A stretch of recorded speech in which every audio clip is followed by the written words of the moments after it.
Part 1. Young Ludwig. Chapter 1. Roots. On September 29th, 1881, Ludwig Heinrich Edler von Mises was the first in his family to be born a nobleman. A few months earlier, the Austrian emperor had ennobled Ludwig's great-grandfather Meyer Rachmiel Mises. The family would henceforth bear the new name von Mises. The emperor also conferred on them the honorific Edler, which literally translates into the noble, and was frequently accorded to Jews. Ludwig's birthplace was the city of Lemberg, the capital of the bygone Kingdom of Galicia and Lodomeria. For centuries Galicia had belonged to Poland before it fell to the House of Habsburg in 1772, when large chunks of Poland were divided among its three mighty neighbors, Russia, Prussia, and Austria. The Kingdom of Galicia and Lodomeria had not existed before the division of Poland. The Habsburgs chose this name as a quasi-historical justification of the annexation. In the late Middle Ages, the Hungarian King Andrew had been a Rex Galiciae et Lodomeriae, that is, a king of the old Ruthenian principalities of Halich and Vladimir. Even though the Habsburgs were the emperors of the German Reich, they never incorporated Galicia into Germany, but kept it the northernmost province of Austria, the Habsburgs' personal dominion. At the time of Ludwig's birth, the Habsburg Empire was the second largest political entity in Europe, second only to Russia. Until the end of the 17th century, the Habsburg dynasty had also ruled Spain and its overseas colonies all around the world. Not long before Mises was born, the Habsburgs had ruled northern Italy, as well as Belgium and the Black Forest region in Germany. By 1881, the empire had lost these latter dominions, but was still composed of 12 major ethnic groups, and hosted 6 large religious bodies. Young Ludwig grew up in a powerful nation with a rich mix of cultures, and a diverse ethnic heritage. In 1918, Galicia fell back to Poland, and today Lemberg and the adjacent lands belong to Ukraine. Other historical names of Lemberg were Lviv, Lvov, Lvov, Leopoli, Lviv, Lvov, Louis, Leopolis, and Lviv. Even by Austrian standards, Galicia was an extreme case of ethnic richness. Most of its citizens were Poles, Ruthenians, Jews, and Germans, but there were also substantial numbers of Armenians, Greeks, and Italians. While Jews were an often tiny minority in virtually all other Habsburg lands, Eastern Galicia's Jews represented an actual majority. At the time of Ludwig's birth, they were nearly the largest group in the city of Lemberg, second only to the Polish majority. In 1848, the Galician population totaled 5.2 million. Among them were 2.2 million Roman Catholics, essentially Poles, but also Germans, 2.2 million Greek Catholics, Ruthenians, 333,000 Greek Orthodox, and 333,000 Jews. The city of Lemberg had some 63,000 residents in 1840, of which 30,000 were Roman Catholics, 4,500 Greek Catholics, and 25,000 Jews. The Jews had come to the country because the Catholic rulers of Poland, for more than 500 years, had been more tolerant to Jews than had any other government. Legal protection for Jews started with the Statute of Calitz in 1264, and the 14th century King Casimir the Great and his successors upheld and extended these rights during the next 200 years, at a time when Jews were expelled from virtually all other countries of Europe. Over the centuries, the Jewish community in Poland gained ever greater legal autonomy, and by the end of the 18th century there was virtually a Jewish state within Poland. This country had become a homeland for the Jews of the entire world, a new Holy Land, many of them believed. By 1750, some 70% of all Jews lived in Poland, a number that grew even during the Polish partitions. By 1780, Poland was home to more than 80% of all Jews worldwide. Because the early influx of Jews was from Germany, the German-Jewish dialect of Yiddish became the common language. Even among later waves of Jewish immigrants, from other parts of the world. Assimilation to the Polish language and culture was slow, if it happened at all. The strongest assimilation occurred among the Jewish intellectual and economic leaders, who shared business ties and other common interests with the Polish ruling class. The eminent Austrian historian and political philosopher Erich Ritter von Kuenfeld-Ledin claims that this Polish background had an important impact on Ludwig von Mises's early development. Kuenfeld-Ledin argues that young Ludwig was influenced by Polish political thought and political institutions, which cherished an aristocratic ideal of republican liberty. Movements for liberty, as a matter of fact, have typically been carried on by the nobility, which always opposed centralizing pressure and control. We saw this in England with the Magna Carta, in Hungary with the Golden Bull, in Aragon by the stubborn Grandes, and in France by the Fronde. In this respect, Poland went further. It became an elective monarchy in 1572 and called itself a republic. One of the slogans of this very independent nobility was, "Menace the foreign kings and resist your own." Political power rested with the nobility, which, before the partitions, had no titles, and its claimants comprised a fifth of the population. It was a nobility without legal distinctions, and a proverb said, "The nobleman in his farmhouse is equal to the magnate in his castle." And since all noblemen were equals, they could not be ruled by majorities. In the parliament, the Sejm, the opposition of a single man, the liberum veto, annulled any legal proposition. This Polish political tradition permeated the culture of the Polish upper class in Galicia, and must have had a considerable impact on families such as the Miseses, who strove to be received into the higher social strata at the turn of the 18th and 19th centuries. While his Polish heritage had its impact on the political thought of Ludwig von Mises, the cultural aspirations of his ancestors pointed in a completely different direction. Throughout the 19th century, in fact, the Mises family helped spearhead the Germanization of their native Galicia. In their eyes, German culture was the embodiment of social progress. The liberal policies pursued under Joseph II at the end of the 18th century promised to bring greater liberty for the Galician masses and emancipation for the Jews. This was exactly what left-wing secular Jews had been striving for. At the turn of the 18th and 19th centuries, these groups became pro-German under the determined leadership of wealthy merchants, such as the Mises family. They supported the new political administration. They welcomed immigration of non-Jewish ethnic Germans, and they promoted the infusion of secular German culture into Jewish circles. Members of the Mises family played a leading role in advancing the study of philosophy and secular science among local Jews. Heinrich Gretz reports, "Since the wars with Napoleon, there had arisen small circles in the three largest Galician communities of Brody, Lemberg, and Tarnopol, banded together for self-culture, the promotion of education, and a war of annihilation against Hasidism. In Lemberg, a kind of literary circle was founded, at whose head was a wealthy, highly cultured man, Yehuda Loeb Mises, died 1831. He provided ambitious young men in Lemberg with money, counsel, and, what was of special value to them, with an excellent library of Hebrew and European books. After 1772, the Habsburgs imposed a caste of German-speaking bureaucrats on the country, and also encouraged German settlements on land confiscated from the Polish kings, the Jesuit order, and various monasteries.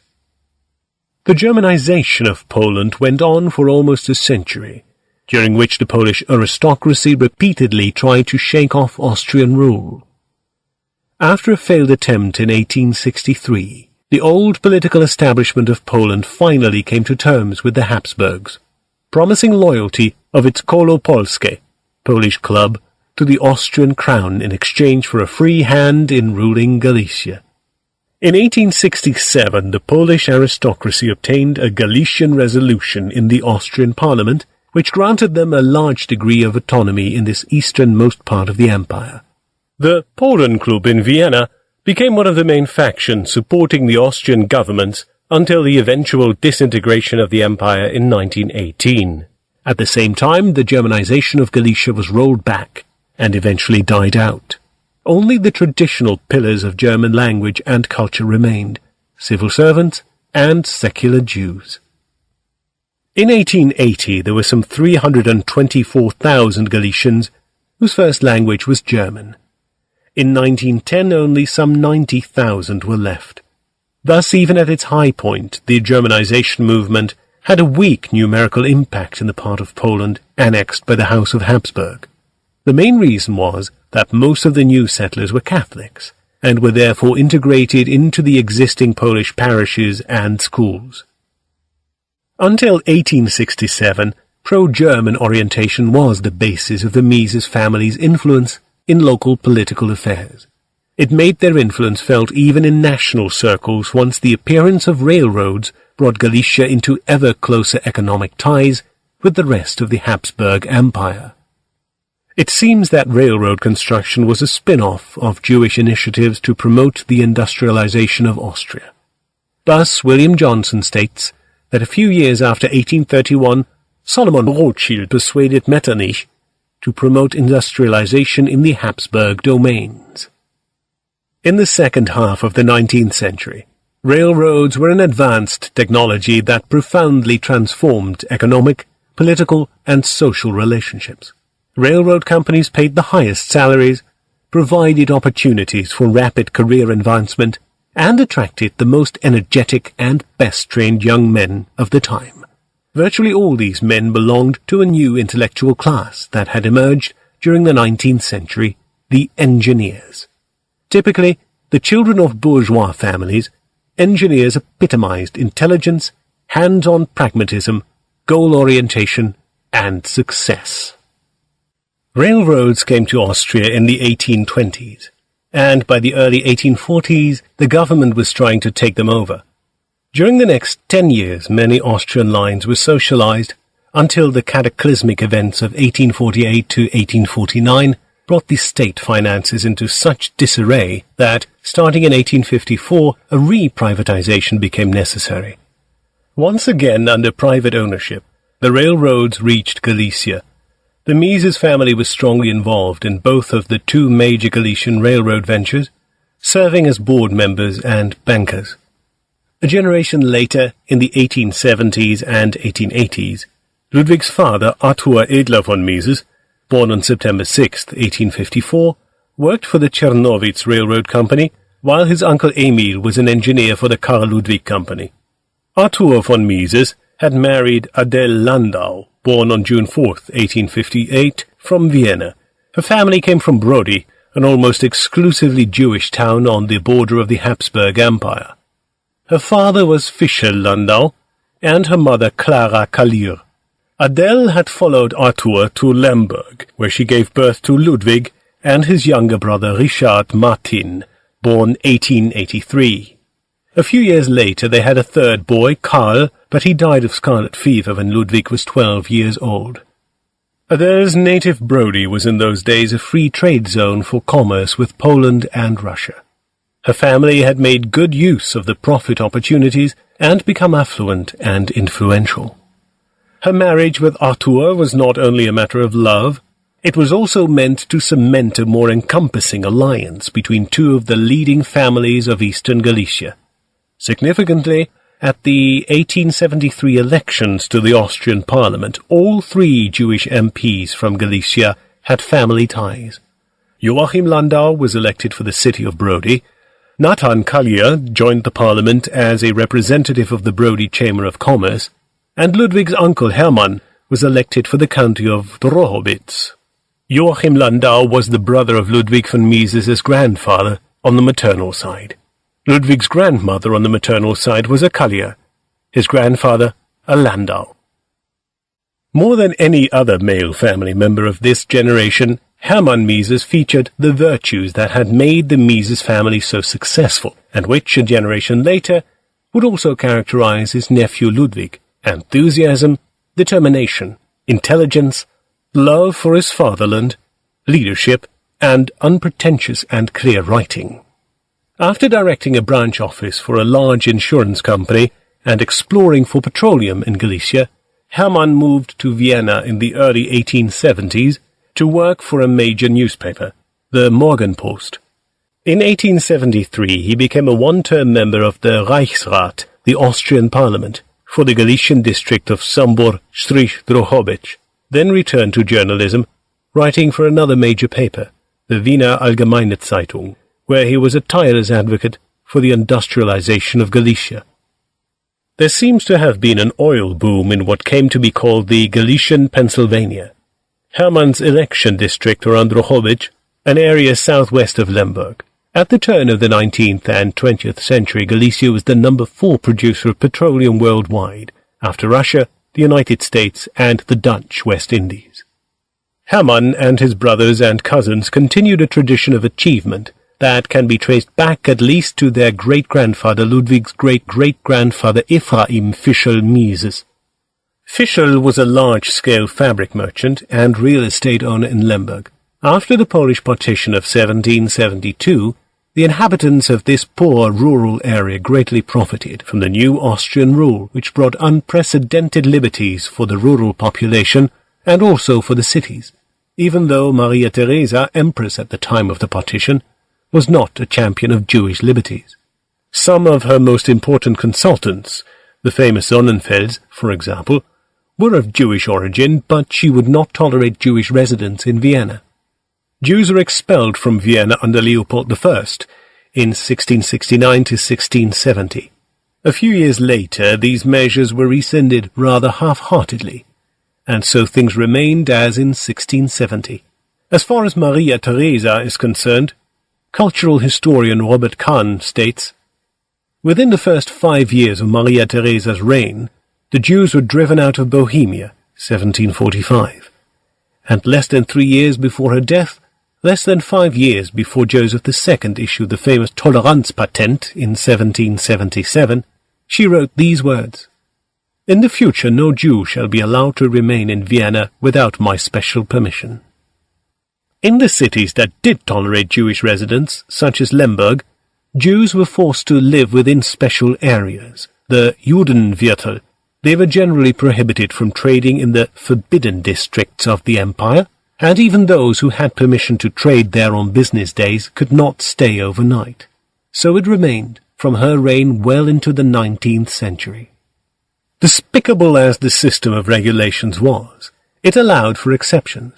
Thus, the city of Lemberg would authorize Jewish residents outside of the Judenviertel if the person in question fulfilled 3 conditions. He had to be wealthy, he had to be educated, and he could not wear traditional Jewish clothes.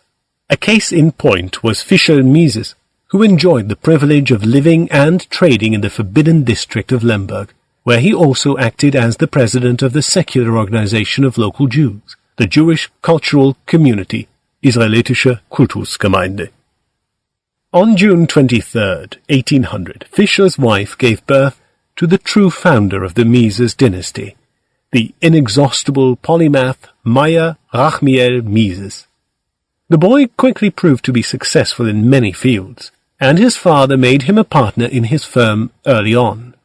He also arranged a suitable marriage with Rosa Halberstam, whose father ran an important German-Russian export business. Barely 30 years old, Meyer became president of the Lemberg Jewish Cultural Community, and a year later he took on the role of auditor for the provincial court in charge of trade issues, the Lemberger Wechselgericht. When his father died in 1842, he set up his own trade firm. Still in his 40s, he was not only a successful businessman, but also an influential social leader, elected several times into the Lemberg City Council, founder of an orphanage, of a Jewish school, and a Jewish kitchen for the poor. He also created several institutions providing funds for scholarships and other public welfare-oriented purposes. These activities must have played a decisive role in his eventual ennoblement. Throughout Franz Josef's reign, contributions to public objectives or the creation of public welfare-oriented funds were instrumental in the ennoblement of wealthy industrialists, merchants, or bankers. Meyer was the leader of the secular, pro-German wing within the Lemberg Jewish religious community, in which he held various positions beginning in 1840. The top 3 items on the agenda of the enlightened Jewish faction under Meyer were 1. Spreading the German language, 2. Creation of a Deutsch-Israelisches Bethaus, a progressive synagogue in which services were held in German, and 3. The creation of a German-language Jewish school. The main stumbling block for these projects was the local rabbi, a leader of the Orthodox Ashkenazi. After the death of this man in the early 1840s, the Mises faction brought in Rabbi Abraham Cohn, who was well known for his progressive views. Once in Lemberg, Cohn was adamant in pursuing his agenda, and must have driven his opponents to despair. In September 1848, he was murdered. Graetz remarks, "In almost every large community there arose a party of the Enlightenment, or the left, which had not yet broken with the old school, but whose action bordered upon secession. By the ultra-Orthodox they were denounced as heretics, on account of their preference for pure language and form, both in Hebrew and European literature." Meyer Rachmiel Mises was probably among those who, after 1846, successfully led the country's bloody insurrection against the Polish nobility. These aristocrats had tried to re-establish the ancient custom of robot, part-time serf labor for the nobility, that had slowly declined after the Austrian takeover of Galicia at the end of the 18th century. 2 years later, when revolutionary insurrections broke out in Paris, Berlin, and Vienna, Meyer helped bring the fight to Galicia. He was one of the 4 Jewish signers of a March 1848 Galician petition to the emperor, demanding, among other things, legal equality for all social classes, emancipation of the Jews, the creation of a Galician militia, and of a Galician parliament. The petition had been initiated by the Polish politicians Smolka, Timokowski, and Kulczycki.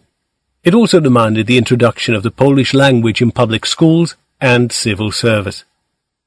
As an initial result, all forms of serfdom in Galicia were affirmatively abolished on April 17, 1848, though the Polish aristocrats received some compensation from the public treasury. In the same year, Meyer Rachmiel Mises was elected to the Galician parliament. He had now become a visible member of the unofficial Jewish nobility, and was actively involved in major political reforms in this easternmost province of the Habsburg Empire. He may even have been one of the democratic agitators who caused such headaches for the defenders of the monarchy. This was more than enough for a lifetime, one would think, but the most active and challenging part of his life still lay ahead. It came when the railways, which had begun crossing the European continent in the 1840s, reached Galicia in the mid-1850s. Meyer and his son Abraham positioned themselves in this business, and were contracted by the Austrian army to transport wheat from Galicia in 1859. The army was preparing for its Italian campaign. The wheat deal brought them in touch with the financial empire of the Rothschild family.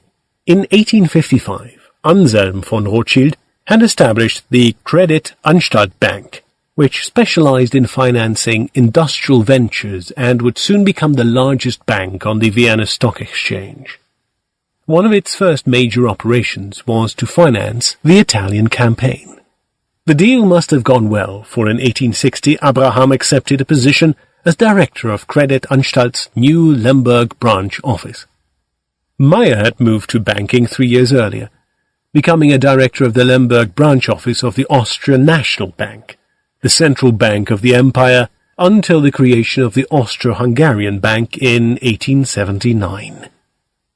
Anselm von Rothschild's son, Albert, became a general counsellor to the Austrian-Hungarian Bank and was commonly regarded as the key figure in the Austrian financial market.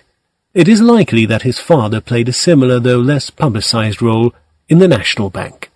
The thorough repositioning of the Mises family was complete when Meyer's younger son Hirscher, Ludwig von Mises' grandfather, became a partner and managing director of the Hallerstein and Nierenstein Bank, and his firstborn grandson Hermann rose to the directorship of the Lemberg office of the Phoenix Insurance Company. Hirscher Mises was married to a member of the Nierenstein family, Marie Nierenstein. The Mises' economic interests, starting in a provincial trade company, had now shifted to the most profitable national industries, railroads and banking. In April 1881, Emperor Franz Joseph granted Meyer a patent of nobility, and in September of the same year granted him and his lawful offspring the right to bear the honorific title Edler. A lonely patriarch, Meyer Rachmiel Edler von Mises, survived both of his sons and his youngest daughter, Clara. When he died on February 28, 1891 in Lemberg, all of his grandsons had left for Vienna. This exodus was by no means exceptional. Tens of thousands of Jewish families from the eastern provinces had seized the opportunities provided by the liberal post-1867 regime, which had abolished all legal impediments to Jewish migration, and established themselves in Vienna. Most of them held more secular views than those who remained in Galicia. Liberal Vienna held the promise of escape from the restrictions of small religious communities and of secular integration into the larger world. Before 1867, city life in Lemberg and other major towns could offer similar prospects in Galicia. But by giving cultural supremacy in Galicia to the Polish club, the Galician Resolution had quickly destroyed these prospects. The Polish aristocracy was adamant in suppressing any threat of social change. Liberalism and capitalism were not welcome.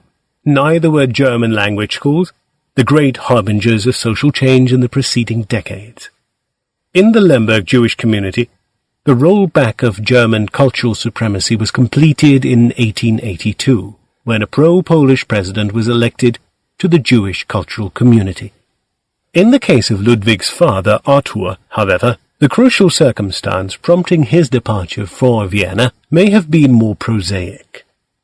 Austrian state finances had recovered in the 1870s, and in the 1880s the government again took control of the railroad industry. The lines that had the greatest military importance were nationalized first, including those connecting Vienna with the borders of Russia in Galicia.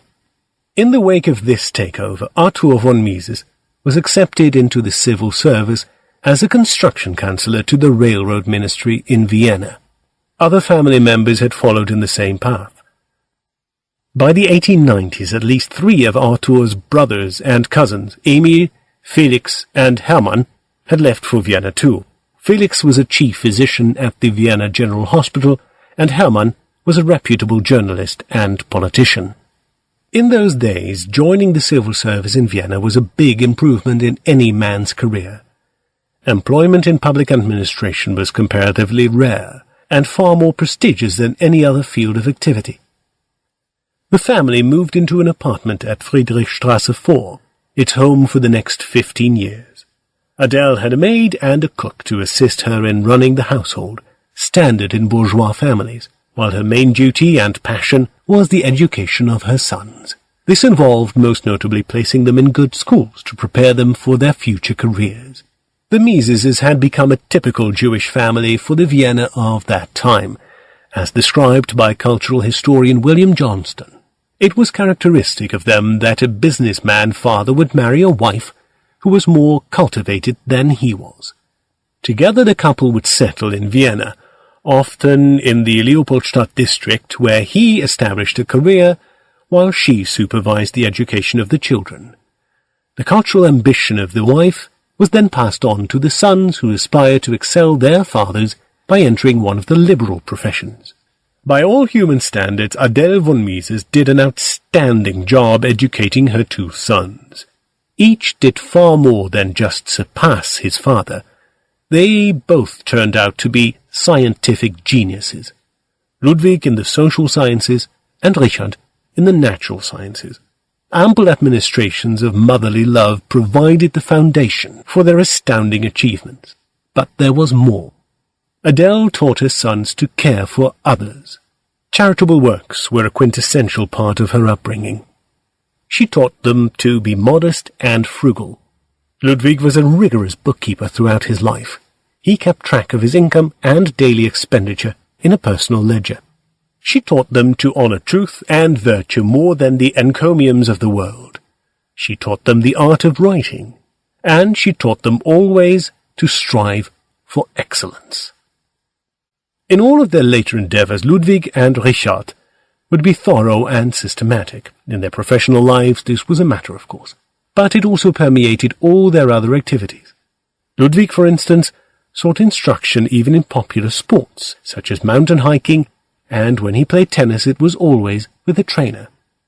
Like their mother, Ludwig and Richard wrote with a clear and unpretentious style. From childhood, they set for themselves the highest standards, and as they developed taste and expertise, they would judge their own achievements and those of others in the light of these standards. Ludwig was especially adamant in his refusal to allow social or political considerations into his judgment of persons and deeds. He had a lifelong disdain for people who had attained positions of leadership without true competence. As a mature man, he would openly despise the great majority of his professorial colleagues, not for their errors, but for their dilettantism.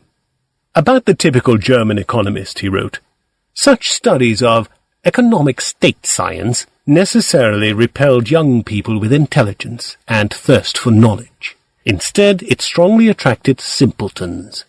They were dilettantes in everything they undertook. They pretended to be historians, but they scarcely looked at the collaborative sciences, which are the most important tools of the historian.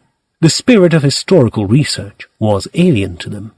They were unaware of the basic mathematical problems in the use of statistics. They were laymen in jurisprudence, technology, banking, and trade techniques. With amazing unconcern, they published books and essays on things of which they understood nothing." His complete inability to suffer fools would make him many enemies, and almost ruin his career. It gained him the reputation of a stubborn doctrinaire. Mises nevertheless got along on his rocky road thanks to his outstanding gifts, among them the natural gifts from his native Galicia. In this respect, too, he was a typical case. Jewish lawyers, doctors, professors, and journalists abounded after 1880, and there were not a few rentiers like Stefan Zweig or Otto Weiniger. These men, who had attended gymnasium and university in Vienna, often had grandparents who had lived in villages in Galicia or Moravia, close to the soil and to traditional Jewish culture. However ardently these young sophisticates might try to secularize themselves, they could not cut off all the roots in the Jewish villages. They retained an earthly energy, a love of nature, a breadth of horizon that served them well and accorded with Vienna's traditions. After 1860, Vienna's Jews were not products of generations in an urban ghetto like that of Berlin or Frankfurt. They were newcomers to the city who brought an energy, an ambition, an appetite for culture that made them capable of astonishing innovations. Earthly energy, breadth of horizon, ambition, and appetite for culture also characterized young Ludwig, and these qualities would lead him to astonishing innovations. The next chapters show how this newcomer conquered first Vienna and eventually the world of ideas.